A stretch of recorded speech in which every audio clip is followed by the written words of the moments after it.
gadis yang berbahagia. Memang kunjungan saya pada malam hari ini adalah merupakan kunjungan yang kedua.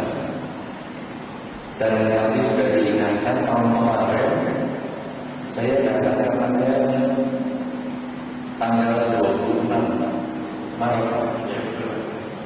Sekarang 25 Maret. Jadi memang mepet-mepet saja. Satu hal yang sangat menggembirakan, karena topik kita pada malam hari ini memang topik yang sangat menarik. Kalau tadi dikatakan saya membawakan saudara moderator bahwa orang mengatakan berkah itu ada hubungannya dengan materi. Kalau di tempat lain ceritanya juga berbeda. Di tempat lain, kalau ketemu biku, umat mutlak berkah. Gimana caranya? Pate, saya diperciki air hitam.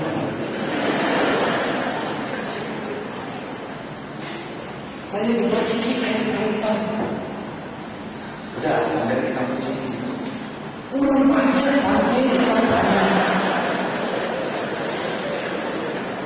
Saya kasih banyak sekali. Terima kasih sekali. Padahal dia ngomong terima kasih, bedahnya dia mulai luntur. Kemudian penghias mata yang hitam-hitam itu mulai lalu rambut yang dulunya tebal besar kemudian menciri karena basah, tapi pokoknya berkah. Ada yang seperti ini. Kemudian ada lagi yang lain. Berkah itu katanya ngambil barangnya ngambil.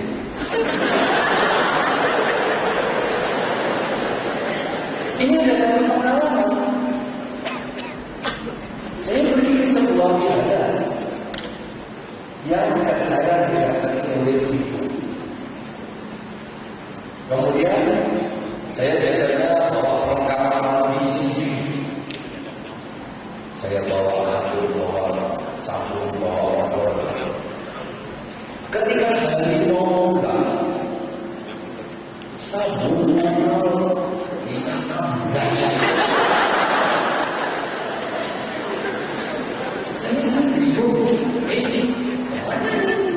Bukan bagian dari otak saya punya otak di tempat lain. Di tempat lain sudah saya ambil untuk gimana?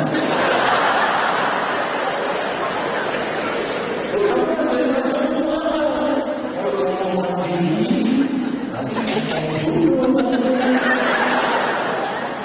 saya saja tidak tahu.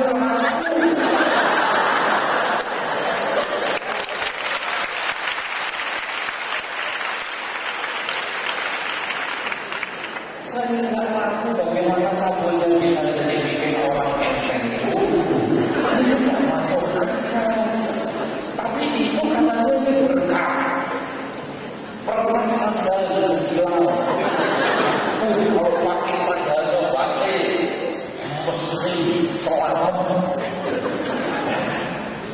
Hatinya saja kadang kesandung, kadang jatuh. Itu katanya berkah.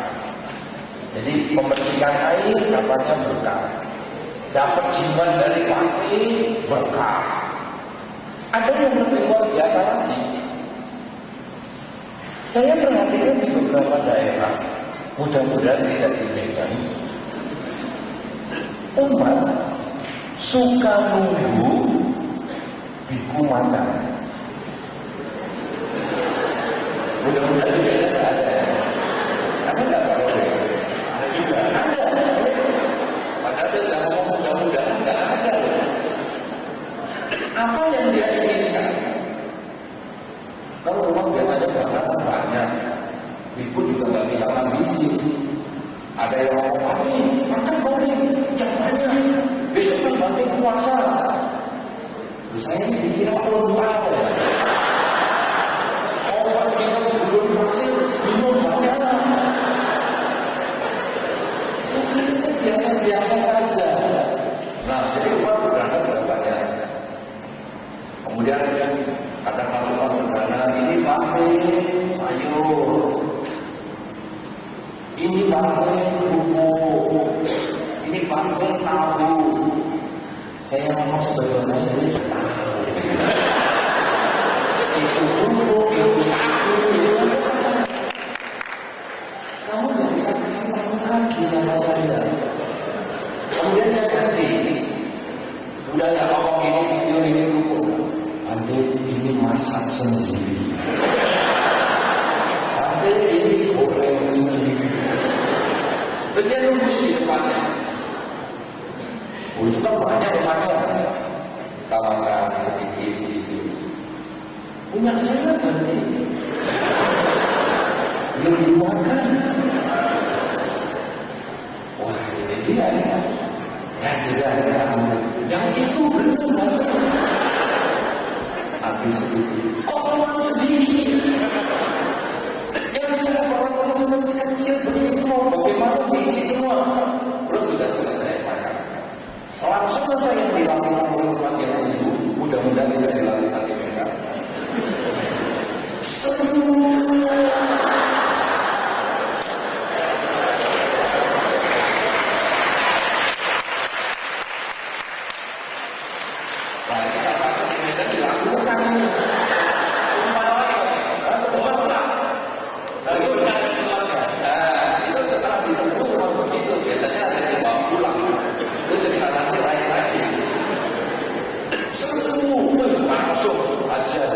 Ini sisanya baru.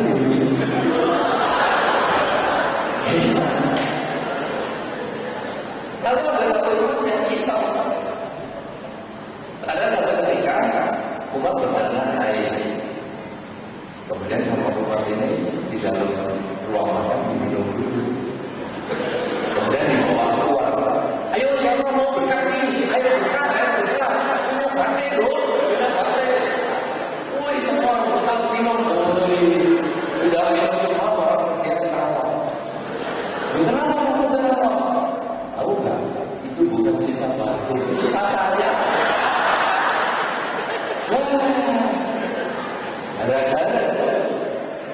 Gara-gara terlalu percaya yang itu. Nah, kemudian ada lagi. Itu yang tadi dibawa pulang, ya, bawa pulang. Yang unik bukan makanan yang saya temui di masyarakat. Wihara yang biasanya luas, kebunnya besar. Umat datang. Setelah berandali kepada Buddha dan para biku, matanya berkeliling melihat kebun.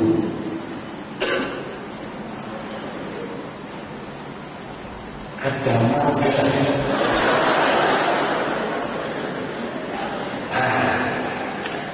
Ini mangga yang sering dipakai Panglima. Tentu lain rasanya. Jadi saya mau petik. Ini mangga berkah. Nah ini yang dibawa pulang. Lalu suatu ketika saya ingatkan, kamu malah dibiarkan biasanya dibiarkan berbuat kebaikan, memberi. Apa yang dia ngomong? Nanti kalau menanam di ladang yang subur, itu kan ada Nusa Pito, antara punya ketan lokasa saja. Menanam di ladang yang subur sudah biasa saja. Tapi kalau panen di ladang yang subur, ini belum pernah terjadi. Jadi saya ngomong dari Pak yang ini, dia menjawab dengan kita itu panen di ladang yang subur, berarti langsung ambil. Ya namanya bingung, ya udah mangga aja kok.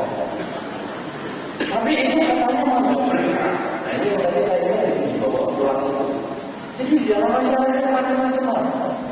Entah itu bekas makanan, entah itu ambil dari minara, entah macam-macam. Nah, kemudian yang tadi seperti tadi, misalnya, sini mau nggak aku tak berkain? Apa? Kepalamu saya sentuh. Sebetulnya bahasanya di tiang apa ya? Materai. Bukan yang di ekor. Iya.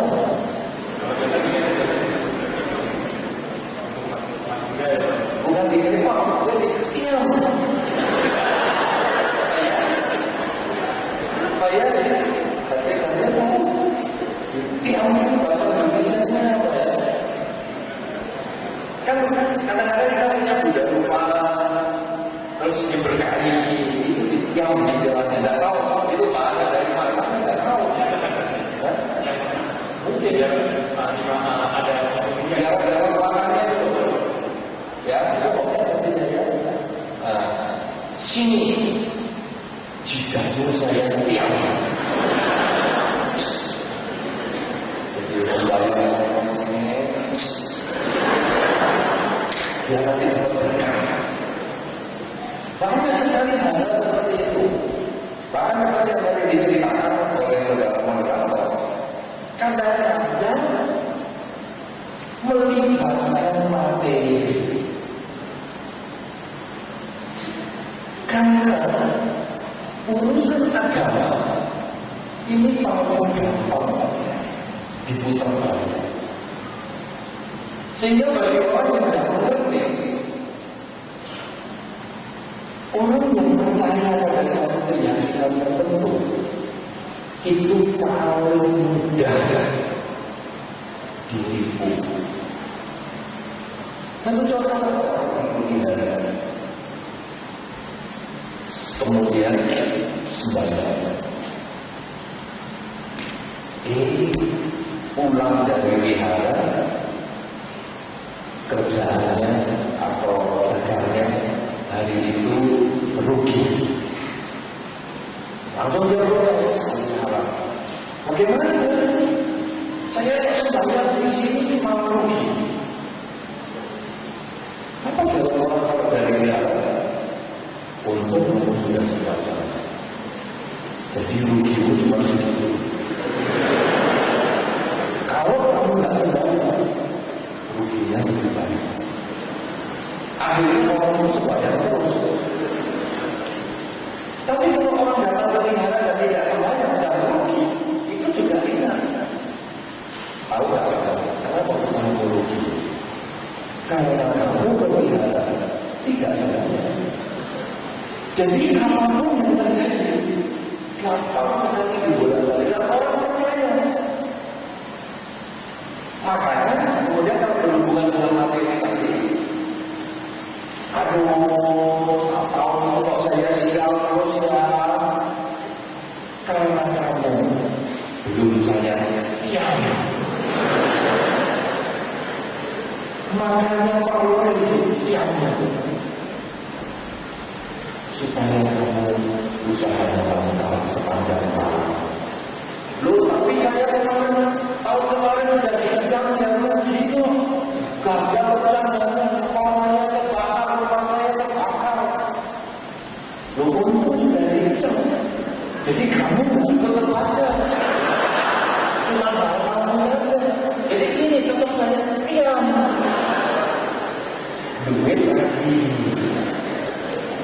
Padahal di dalam agama Buddha bukan itu. Agama Buddha tidak melihat berkah dari benda yang dimiliki. Apakah itu sabunnya biku? Apakah itu sisa makanan biku? Sampai saya pernah melihat orang yang kepingin punya berkah.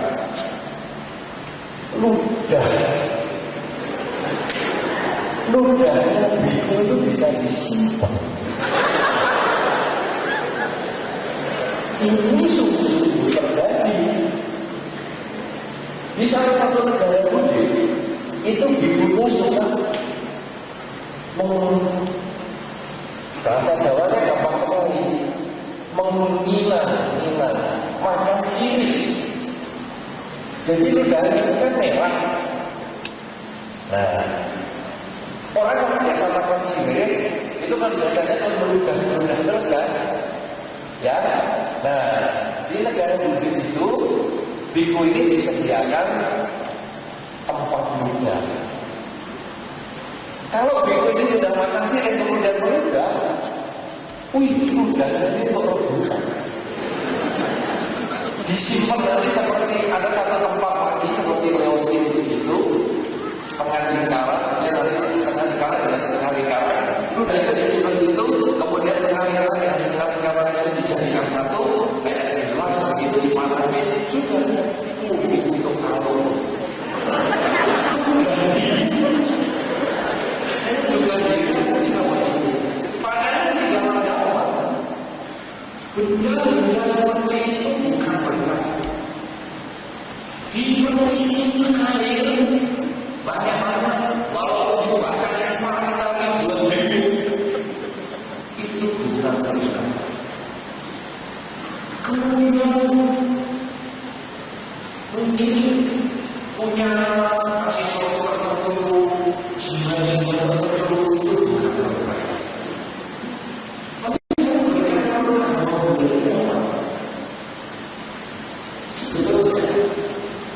Tidak ada berkali tidak pakai pidana. Salah satu berkali yang sangat wajar banyak orang yang tidak berkata adalah membunuh mereka yang mampu dibunuh. Itu lu siapa yang mampu dihormat? Orang tua kita. Orang tua kita yang di rumah itu kalau Anda bisa menghormat dengan baik, Anda tidak menimbulkan konflik bagi dia, Anda tidak mempersulit dia, ini sudah berkah. Belum kasih uang sama orang tua, pokoknya Anda menghargai dia, melayani dia, membuat dia senang, itu sudah berkah. Berkah tidak untuk cari biku. Wah, saya mau menghormat hanya kepada para biku. Ya, kalau ketemu biku. Kalau tidak, Anda tidak akan hormat sama sekali. Ada orang-orang, ada orang dengan biku nama segala dengan baik, tapi sama orang tuanya, wah, malah tangannya dipegang. Ketika orang tua mengatakan, oh diambilkan air ya nak, papa kan masih muda, punya kaki, punya tangan, ambil sendiri. Loh kamu kan anakku, boleh dong melayani orang tua. Siapa yang minta aku jadi anakmu? Kan kamu sendiri yang bikin urusan sampai saya lahir seperti ini. Lalu orang tua terus jawab, ya sudahlah, cuma tampilan saja jadi ribut. Padahal orang tua juga bisa menjawab, aku sebetulnya tidak punya anak kok dari kamu, tapi keluarga lu aduh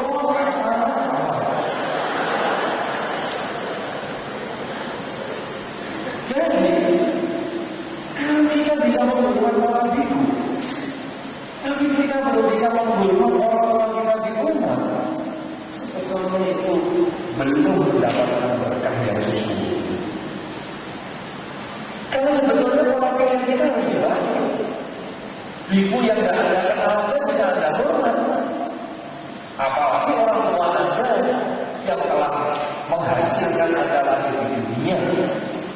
Oh, apa untuk yang lahir di dunia ini? Di dalam disampaikan, lahir sebagai manusia itu sangat sulit. Mana buktinya manusia segini banyak? Gampang. Suami istri kami lahirnya juga manusia. anaknya bukan kambing, bukan kuda. Walaupun dalam tradisi Tiongkok, bapak kelinci, ibu ular, anaknya kuda. Bapak kambing, ibu naga, anaknya tikus. Memang ada. Tapi kan bentuknya tetap manusia. Itu kan hanya sionya. Nah, kalau sekarang kita melihat, memang perkawinan suami istri punya anak manusia. Kalau punya anak kuda apa aneh, jumlah manusia yang banyak. Tapi dalam satu perjalanan makhluk yang satu ini mati lahir,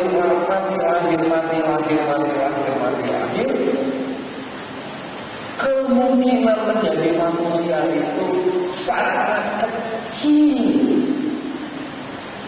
Di dalam Dharma disampaikan, kok kecil itu perbandingannya gimana? Sang Buddha memberikan perbandingan. Kalau kita mengambil tangan dengan kuku, padahal itu seorang ibu selalu dipotong pendek, mengambil tangan dengan kuku, banyak mana tangan di kuku dengan tangan di seluruh dunia ini? Kalau menurut Anda banyak mana? Menurut Anda banyak tangan yang ada di kuku atau banyak tangan yang ada di seluruh dunia? Menurut Anda bagaimana? Bagaimana? Kurang kencang. Seluruh dunia, benar. Jelas tanah di seluruh dunia jauh lebih banyak daripada tanah yang ada di ujung jari kuku. Lalu Sang Buddha mengatakan, kemungkinan seseorang satu makhluk menjadi manusia itu seperti tanah yang ada di kuku dibandingkan tanah di seluruh dunia. Sangat sedikit kemungkinan terlahir sebagai manusia dalam kurun waktu mati lahir. Sulit terlahir menjadi manusia. Karena itu orang tua kita kadang jahatnya luar biasa.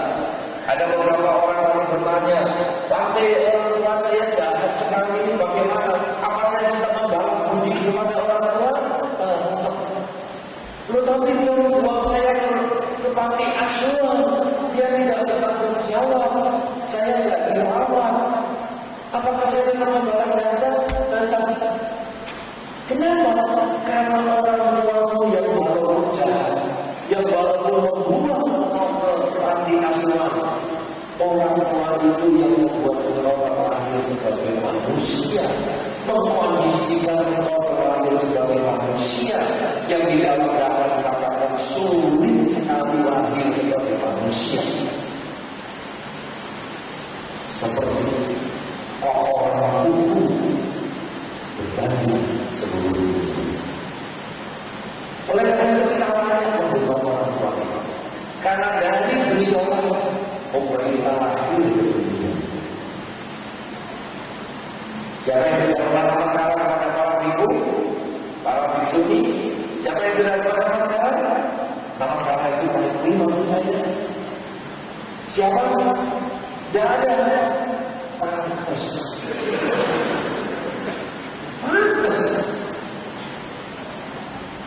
Ayo coba. Adakah ini yang pernah namaskara kepada para biku atau biksuti? Adakah? Tunjuk jari, tunjuk tangan yang tinggi. Oh, sedikit sekali. Saya mau lagi. Berapa banyak yang suka namaskara kepada para biku, para biksuni, dan lain-lain? Ayo tunjuk jari yang banyak-banyak. Akhirnya handphone yang akan bunyi nanti. Kalau pasang tangannya handphone yang bunyi nanti hadiahnya itu. Ayo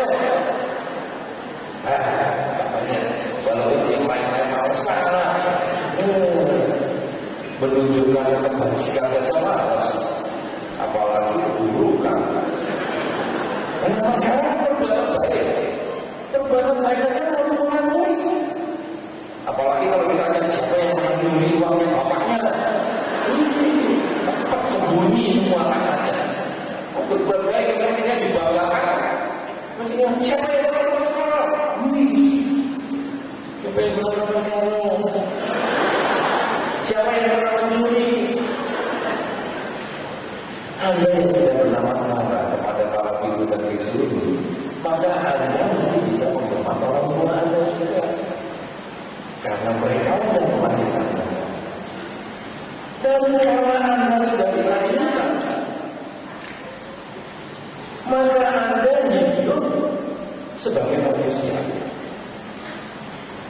Hidup sebagai manusia itu juga tidak mudah. Apa buktinya hidup sebagai manusia tidak mudah? Berapa banyak bayi mati di dalam kandungan? Berapa banyak anak kecil mati ketika dilahirkan? Berapa banyak sudah mati beberapa hari meninggal? Berapa banyak yang tidak sampai usia dewasa? Tidak banyak. Ada teman Anda yang seumuran Anda sudah pernah, teman Anda yang sudah meninggal? Ada? Yang seumuran Anda yang sudah pernah? Sudah pernah. Seumuran Anda yang sudah meninggal? Teman Anda, teman Anda yang umurnya sama dengan Anda, teman sekolah Anda yang meninggal. Siapa yang punya teman dan begitu? Tunjuk jari. Sedikit lagi. Lebih banyak. Itu dong. Berarti tunjuk jari, nanti hadiahnya dari foto. Makanya hati-hati bagi yang bawa jangan berani-berani bunyi di ruangan ini. Nanti hadiah yang suka tunjuk jari lagi. Nah, artinya apa? Hidup sebagai manusia ini aja sulit. Belum kena dampak BBM naik, untung pakai daftar listrik juga nggak jadi naik, untung burung-burung juga nggak menyebar, untung demam berdarah nggak banyak, untung tidak ada yang kurang gizi. Berapa banyak mereka yang meninggal di perjalanan sebelum umur sampai seperti kita. Hidup sebagai manusia sulit. Kalau sekarang lahir sebagai manusia sudah sulit, hidup sebagai manusia sudah sulit, di dalam disampaikan lahir seorang budak ini juga sulit. Artinya apa? Ternyata di dalam dunia ini hidup sebagai manusia juga tidak ada. Kemudian ada lahir seorang budak tidak ada. Berbeda dalam saudara, hari ini kita berbicara berkah tertinggi di dalam agama. Apakah berkah tertinggi? 4 hal ini. Kalau Anda tidak lahir sebagai manusia utuh, kemudian Anda bisa menggunakan hidup Anda sampai hari ini secara maksimal, itu nanti ada yang namanya berkah utama, ya. Itu ada 38 berkah utama. Salah satunya tadi menghormati orang tua. Ini kan topik kita kan berkah tertinggi, bukan berkah utama. Nah, kalau kita bisa menjalani hidup kita sekarang sampai hari ini, menjalankan sesuai dengan agama, menghormati orang tua kita, kemudian kita bisa mengendalikan badan kita, ucapan kita, pikiran kita. Bukan hanya kepingin umur panjang, tapi kita juga kepingin mengisi kehidupan secara maksimal. Kemudian kita juga hidup di jalan ajaran Sang Buddha. gampang di zaman ini melihat bibu, gampang di zaman ini melihat anak, gampang di zaman ini bertemu dengan buku-buku danau. Ini kita sebetulnya sudah berkah yang lain. Kemudian kita punya kesempatan mendengarkan. Seperti malam hari ini kita punya kesempatan mendengarkan kabar.